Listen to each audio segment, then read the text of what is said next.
alien itu nyata, dan mereka mungkin cipta manusia.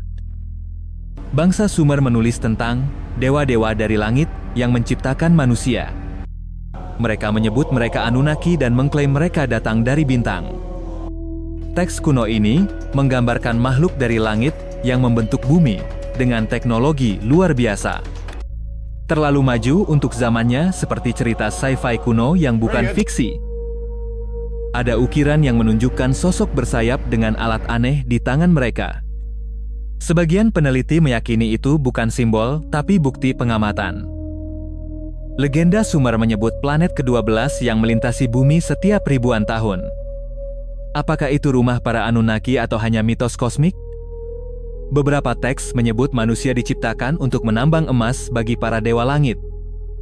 Apakah kita hasil eksperimen genetik dari makhluk luar angkasa?